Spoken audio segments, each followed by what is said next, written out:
కలిగినటువంటి వాడే గురువు. దేహ భావాన్ని, దేహ స్వరూపాన్ని కోల్పోయినటువంటి వాడు నేను దేహ స్వరూపుడని కాను అనేటువంటి భావన ఎవడైతే చేయగలుగుతాడో వాడే గురువు.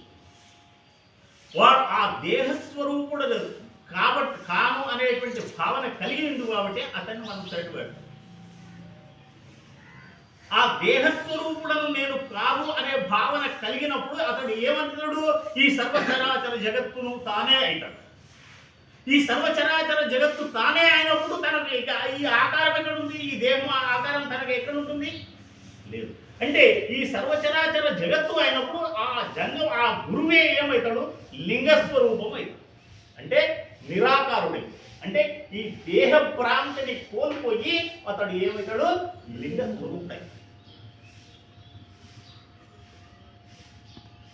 ఆ లింగస్వరూపములు అయిపోయినప్పుడు ఆ లింగము నుంచి ప్రకటితమయ్యేటువంటి యొక్క ప్రకాశమే జగత్తు. జ్ఞానం, ప్రకాశం అంటే జ్ఞానం. ఆ ప్రకాశం అంటే ఆ జ్ఞానమే ఈ యొక్క జగత్తు. ఆ జగత్తే జంగము. ఈ జగత్తు మొత్తము తానైనటువంటి వాడు జంగముడే. అందుకొరకే జంగముడు, లింగము, గురువు ఒకడే. ఏకమూర్తి త్రయోభాగా అనేవి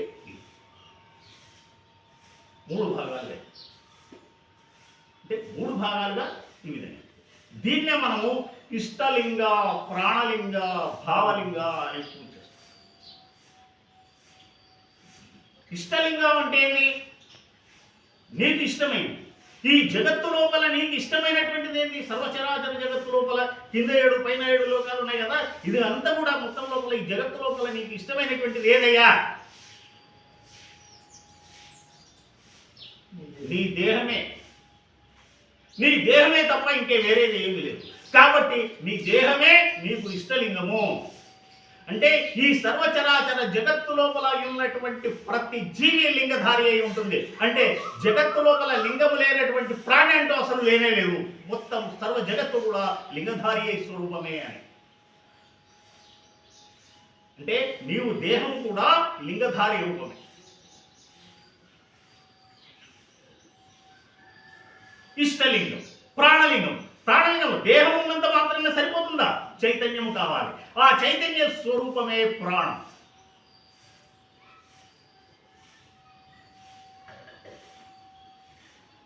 ప్రాణం, ఆ ప్రాణము, ఈ చైతన్య స్వరూపము, ఆ చైతన్య స్వరూపమే ప్రాణం. అదే ఆత్మస్వరూపం.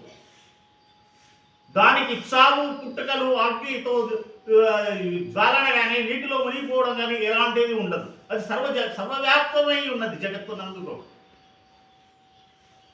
ఇప్పుడు ఈ జంకాణం ఉంది, ఈ కలర్ ఉంది. ఈ కలర్లో చైతన్యం ఉంది కాబట్టి అది ఆ జంతుదానం దగదగ అంటుంది చేసుకున్నాం. ఆ చైతన్యం పోతేనే అది ప్రాణమే. అది జగడ. ఈ కుర్చీలో ఉంది, చైతన్యం ఉంది. చైతన్యం అంటే ప్రాణం. ఇట్లా సర్వ చరాచర జగత్తు లోపల కూడా చైతన్యం ఉంది. అదే ఈశ్వరి యొక్క చైతన్యం, ఈశ్వరుని యొక్క ప్రాణం. అదే నీ యొక్క ప్రాణం. నీ యొక్క బాడీ కదులుతుంది కాబట్టి నీ వాక్ వస్తుంది కాబట్టి అది నీ చైతన్యం, నీ యొక్క ప్రాణం. అది ప్రాణలింగం. అంటే సర్వచరాచర జగత్తును కూడా నీ ప్రాణమయంగా భావించమని ఆకాశం.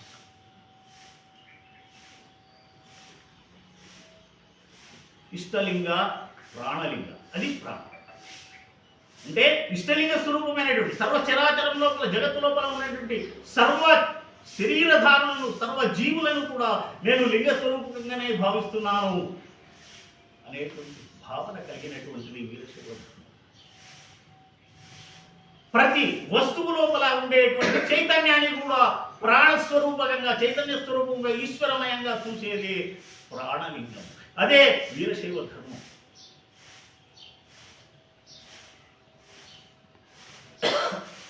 భావలింగం, సర్వచరాచర జగత్తు కూడా ఈ యొక్క ఏమే ఇష్టలింగమే, ప్రాణలింగమే. అప్పుడు ఇదంతా కూడా నేను అనేటువంటి ఈ యొక్క దేహాన్ని కూడా నేను కాదు కదా. ఇప్పుడు మళ్ళీ నేను ఎవరిని? ఇగో ఈ ఈశ్వరుడే నేను. ఈ యొక్క ఈశ్వరుడే నేను. నేను అంటూ ఎవరినా కాదు. నేను ఎవరిని? నేను కాదు. మళ్ళీ ఏమన్నా ఇగో లింగాన్ని, ఈ లింగానికి ఈ లింగం స్వరూపమే నేను అన్యదా కానే కాను, ఈ లింగ స్వరూపుడనే నేను అనేటువంటి భావం. ఇదే దేహాత్మ భావనను కోల్పోవడానికి మూలం. ఈ యొక్క భావన కలిగితేనే దేహాత్మ భావన పోతుంది. దీనినే ఇష్టలింగ, ప్రాణలింగ, భావలింగ అని ప్రతి నిత్యము పూజ చేయరా నాయన అని చెప్పి చెప్తారు. ఈ భావనతోటి నువ్వు ప్రతి నిత్యము పూజ చెయ్యాలి. చేస్తే నీకు ఆ యొక్క భావన పోతుంది.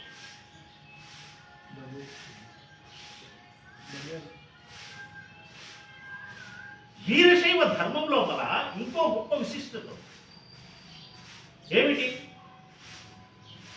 వీరశైవుడు అసలు పూజనే చేయడు. వీరశైవుడు పూజ చేయడు. వీరశైవుడు అనేటువంటి వాడు పూజ చేయడు. మరి ఏం చేస్తాడే? పూజ చేసుకుంటాడు. పూజ చేసుకుంటాడు.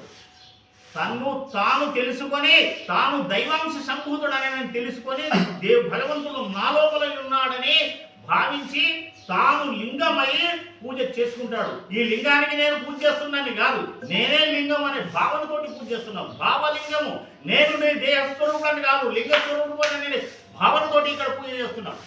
కాబట్టి మనం ఇంట్లో అడిగితే అప్పుడు ఏం చేస్తున్నారో మీ నాయన అంటే మా నాయన శివపూజ చేసుకుంటున్నాడు అని చెప్తాను. శివపూజ చేస్తున్నాడు అని చెప్పరు.